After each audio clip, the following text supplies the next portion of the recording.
नमस्कार दोस्तों, आज हम पढ़ने वाले हैं महाभारत के बारे में। हमने पीछे हड़प्पा सभ्यता पढ़ी, वैदिक सभ्यता पढ़ी और आज हम पढ़ने वाले हैं महाभारत के बारे में। जो महाभारत है वो वैदिक सभ्यता का एक पार्ट है दोस्तों। लेकिन जो हरियाणा में इसका ज़्यादा रोल है महाभारत का, तो यहाँ से ज़्यादा क्वेश्चन भी पूछे जाते हैं। तो मैंने इसका एक अलग से टॉपिक बना दिया है महाभारत करके। तो आज हम महाभारत के बारे में डिटेल से पढ़ेंगे। तो महाभारत के बारे में क्या थी महाभारत के सभी जानते हैं, लेकिन थोड़ा हम बेसिक जान लेते हैं। जो महाभारत थी उसका जो मूल नाम था वो दोस्तों क्या था? जय संहिता था। जय संहिता। ये किसके द्वारा लिखी गई? ये वेद व्यास द्वारा रचित है दोस्तों, या वेद व्यास द्वारा लिखी गई। कहां पर लिखी गई? माना जाता है ये हमारे कुरुक्षेत्र में सरस्वती नदी के तट पर बैठकर लिखी गई दोस्तों। सरस्वती नदी के तट पर बैठ कर लिखी गई दोस्तों, वेद व्यास जी के द्वारा।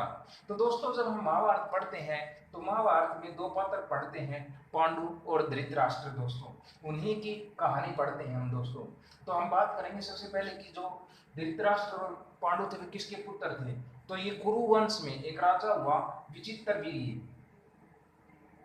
विचित्रवीर्य, उसके दो पुत्र थे दोस्तों। कौन कौन? धृतराष्ट्र और दूसरा था पांडु।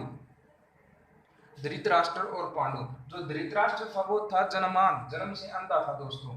तो राजकाज किसने संभाला? पांडु ने संभाला दोस्तों। तो पांडु की अल्प आयु में मृत्यु हो जाने के बाद में धृतराष्ट्र ने सारा राजकाज संभाला दोस्तों। फिर धृतराष्ट्र के दुर्योधन सहित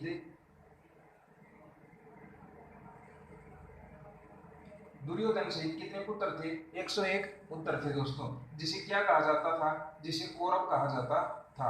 और पांडु के 5 पुत्र थे दोस्तों। 5 पुत्र थे। कौन कौन? युधिष्ठिर,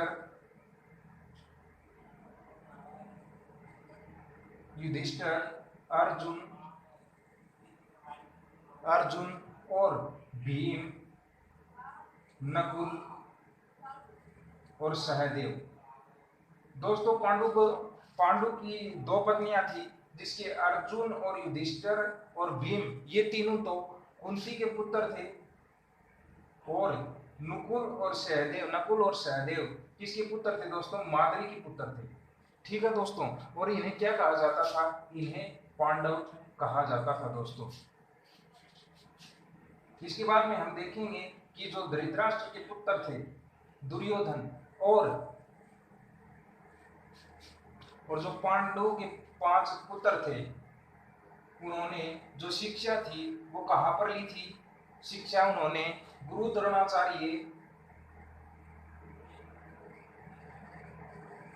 द्रोणाचार्य से हस्तिनापुर में ली थी। कहां पर ली थी दोस्तों? गुरु द्रोणाचार्य से हस्तिनापुर में ली थी दोस्तों। जब हम बात करते हैं इनके शिक्षा ग्रहण करने के बाद में, जब ये अपने राज्य में पहुंचे पांडु और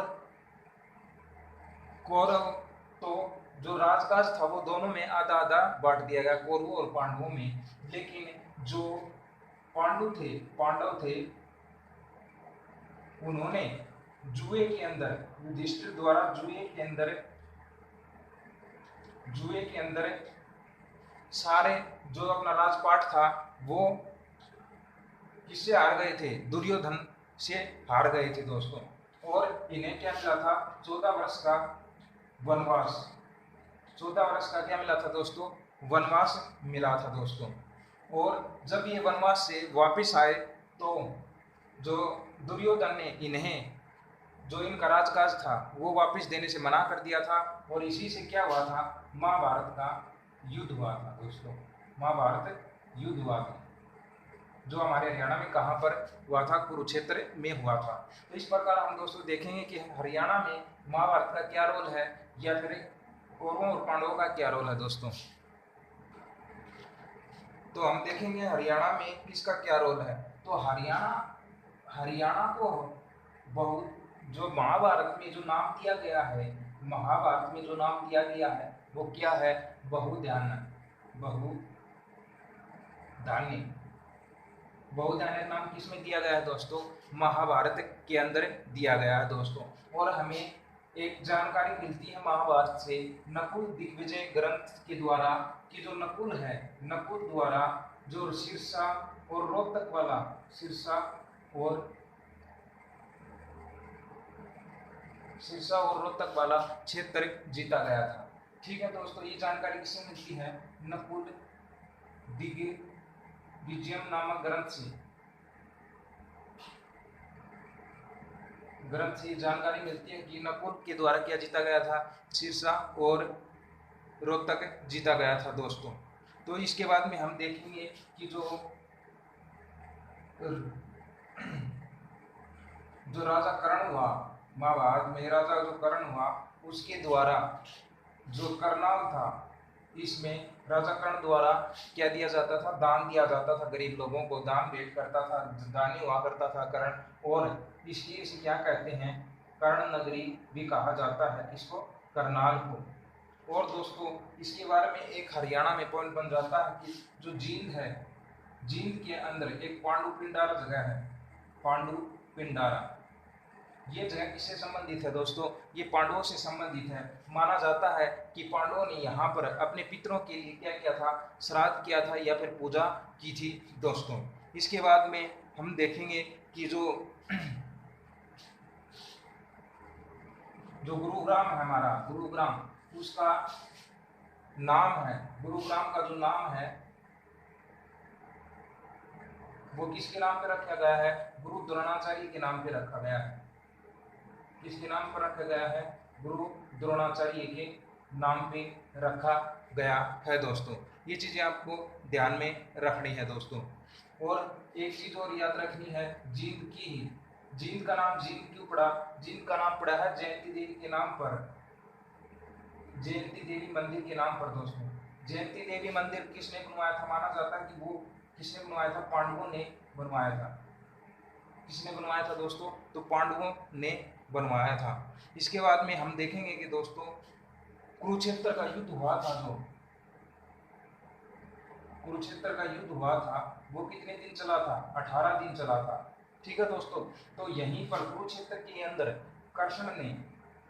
कृष्ण ने अर्जुन को क्या दिया था? गीता ज्ञान दिया था, गीता का उपदेश दिया था, या गीता का ज्ञान दिया था दोस्तों। तो कहाँ पर दिया गया था वो? कुरुक्षेत्र के अंदर ज्योतिषर सरोवर है दोस्तों।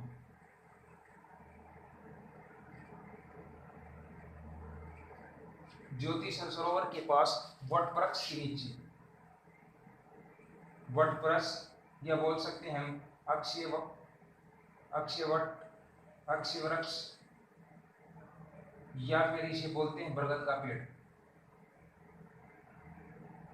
यहाँ पर अर्जुन को कृष्ण द्वारा क्या दिया गया था? ज्ञान दिया गया था दोस्तों। ठीक है, इसके बाद में एक चीज देखते हैं कि जो हमारे हरियाणा के अंदर कुरुक्षेत्र में थानेश्वर है, वहां पर पांडवों ने शिव की पूजा की थी और वहां से शिव ने उन्हें जीत का वरदान दिया था दोस्तों।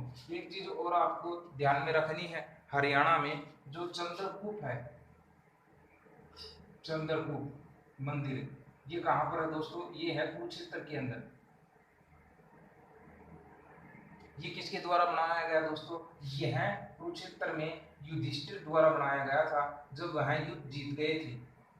युद्ध जीतने के बाद में युधिष्ठिर राजा बना था दोस्तों, और फिर एक क्या बनवाया था? एक चंद्रकूप मंदिर बनवाया था। कहाँ पर? कुरुक्षेत्र के अंदर दोस्तों। तो ये चीजें आपने देखी कि महाभारत से किस प्रकार हमारे हरियाणा में संबंधित है दोस्तों। तो आगे हम देखेंगे कि जो हरियाणा का क्षेत्र था, जो हरियाणा का सारा ही क्षेत्र था, वो किसके अधीन था दोस्तों? पांडवों के अधीन था। ये चीजें आपको ध्यान में रखनी है दोस्तों। तो महाभारत से ये चीजें संबंधित थी दोस्तों। आगे हम पढ़ेंगे अगला पार्ट में तो हरियाणा के इतिहास के बारे में, और ये किससे संबंधित था? महाभारत से संबंधित था। जो मुख्य पॉइंट थे दोस्तों मैंने महाभारत से संबंधित वो बता दिए हैं, आपको शायद लाभदायक होंगे। धन्यवाद।